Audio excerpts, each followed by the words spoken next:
পুনরায় ব্যারাকপুর কেন্দ্রে অর্জুন সিংয়ের ওপর আস্থা রাখল বিজেপি। রবিবার রাতে ব্যারাকপুর কেন্দ্রের বিজেপি প্রার্থী হিসাবে ঘোষিত হলো অর্জুন সিংয়ের নাম। প্রার্থীপদ ঘোষণার পর সাংবাদিকদের মুখোমুখি হয়ে ব্যারাকপুর কেন্দ্রের বিজেপি প্রার্থী অর্জুন সিং দাবি করলেন 2019 সালের জয়ের মার্জিন ছাপিয়ে যাবে 2024 সালে। জয়ের মার্জিন হবে লক্ষাধিক। সাংসদের ক্ষোভ, পুরসভা ও পঞ্চায়েত নির্বাচনে ভোট লুট করেছে শাসক দল। এবার সেই লুটের জবাব দেবে বাংলার মানুষ। প্রতিদ্বন্দ্বী পার্থ ভৌমিককে নিয়ে বিদায়ী সাংসদের প্রতিক্রিয়া, পার্থ ভৌমিকের বিরুদ্ধে তার লড়াই নয়, পুলিশ আর গুন্ডার বিরুদ্ধে তার লড়াই।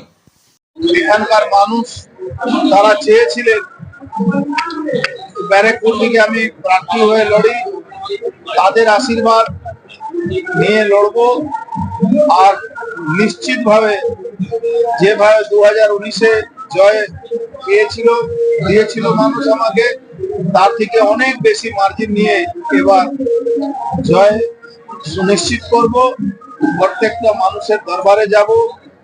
যেভাবে ব্যারাকপুরটাকে ধ্বংস করা চক্রান্ত হয়েছিল, সেই সমস্ত ধ্বংসটা বৃথা গেল।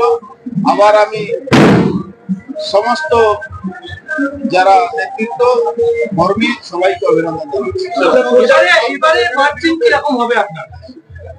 এবার মার্জিন অনেক বাড়বে, 1 লাখের উপরে মার্জিনে জিতবো আমি, নিশ্চিত আছে।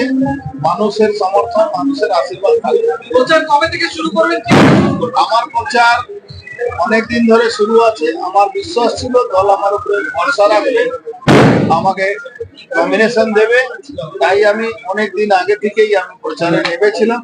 কিন্তু অফিসিয়ালি ঘোষণা আজকে হয়েছে, তার জন্য অপেক্ষা করছিলাম। নাম ঘোষণার সঙ্গে সঙ্গে উৎসবের মেজাজে মজদুর ভবন, কি বলবেন? সবাই উৎসব পালন করছে। আপনি দেখুন, সকাল থেকে উৎসবের মেজাজে আমরা ছিলাম। বসন্ত উৎসব সঙ্গে সঙ্গে সবাই আজকে নাম ঘোষণা হওয়াতে সবাই করছে।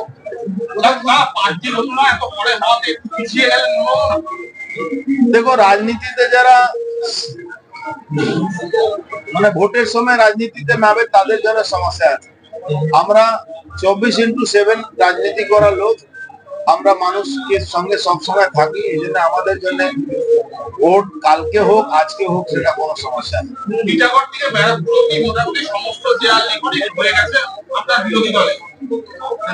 দেওয়াল যত লিখেছে তৃণমূল কংগ্রেস, তত মানুষ যদি ওদেরকে ভোট দিয়ে দেয়, তাও দেখবে।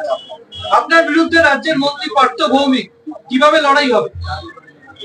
পার্থ ভৌমিককে আমি লড়াই তো মনেই করি না। পার্থ ভৌমিক তো লড়ছে না, লড়ছে আমার এগেনস্টে এখানে পুলিশ কমিশনার, এখানকার পুলিশ আর গুন্ডা। পার্থ ভৌমিক কে? পার্থ ভৌমিক তো কোনোদিন কোনো মানুষকে ভালোই করে, কোন তৃণমূল কর্মীকেও ভালো করেছে। এখানে ব্যারাকপুরের কোন ইন্ডাস্ট্রি জন্য কোনো কাজ করে, এখানে ব্যারাকপুরটাকে সর্বনাশ জায়গা পৌঁছাবার জন্য সবসময় তার চেষ্টা থাকে। একটা লুটের রাজ কায়েম করেছে, পুরো এলাকার মধ্যে তোলাবাজ এক্সটর্শনিস্টদেরকে জায়গা করে দিয়েছে। পঞ্চায়েত ভোট, মিউনিসিপ্যালিটি ভোট যেভাবে মানুষ। Disclaimer. This channel may not promote any violent, harmful or legal activities. All content provided by this channel is meant for an educational purpose only.